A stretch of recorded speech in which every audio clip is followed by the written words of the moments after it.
Alright, so we're going to be talking about a game called Trikumax Arena. This is a game made by Cypheus. I'm not exactly sure if this is the same Cypheus who works on Sonic World, but anyway, I really enjoyed this game. I played through the whole thing. I don't know whether to call this like a shooter like Gradius or if it's a fighting game, but I think it's kind of like a mixture between the two.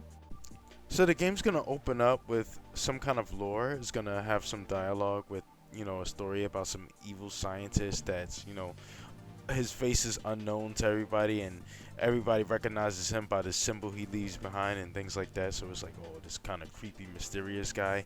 Anyway, so I believe he captures, I'm not exactly sure if he captures this woman or if he creates her, but anyway, she's basically planning her escape and she has to fight these bosses on her way out. So those are the bosses that you fight in the game. Really cool. You have this guy who's like a generic box enemy. I think he's like your typical, entry level boss where he's just not difficult at all, and he's just there for you to test your moves out on and stuff like that. And then you have this arachnoid boss, excuse me, who was pretty unique as well. He was throwing out all of these. I did think they look like baby spiders or something like that that you have to beat up in his first phase or something like that.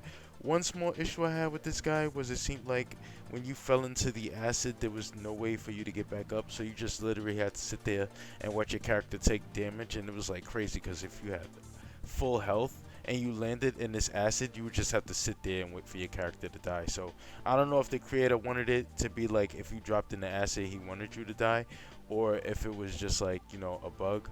But if they did intend for you to die, I would just suggest, making it just kill the character instantly as opposed to just sitting there and watching them, lose their health bar, because it could be really annoying, especially if you have full health.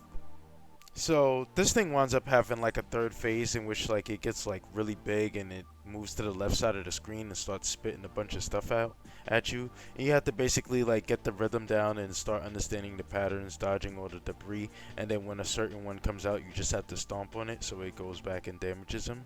I thought this part was really cool, especially when you get the rhythm down and you get a nice good look at that animation. I really love the animations in this game. It's really cool, especially on the player character. After that, there's like some kind of alligator boss or something like that who hops around. He throws stuff at you. He makes like, spikes fall out the sky and stuff like that. Another really cool boss. At first, I didn't understand him at first in the last phase when the spikes was coming out the ground. I thought there was a rhythm to it, but it turns out there wasn't. He just waits for you to actually land on the ground, and then he'll try to impale you with the spikes. So once I figured that out, I was like, oh, okay, this is a bit understandable. Also, I try to strategize a little bit by saving my special, which looks kind of like a big old Hadouken move. I try to save that at times because I wanted it to, really use it when part of the boss phase was really difficult, but it turns out that that wasn't the wisest idea. I thought I had the easiest time with this game when just using the move as soon as I got it. I thought, it was just better that way overall. I figured, you get more of them that way if as soon as you get it, you use it, because it just does a lot of damage. So that's about it. I thought it was really cool. Great game by Cypheus, and I suggest you play it. Link for it will be in the description, and that's it. See you guys later. I'm just going to leave you with the rest of the gameplay.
Now free from Dr. Sharif's trap, his experiment was officially a failure. Or was it? As Gia travels back to her home on Funa Island, she knows that it'll only be a matter of time before their paths cross again.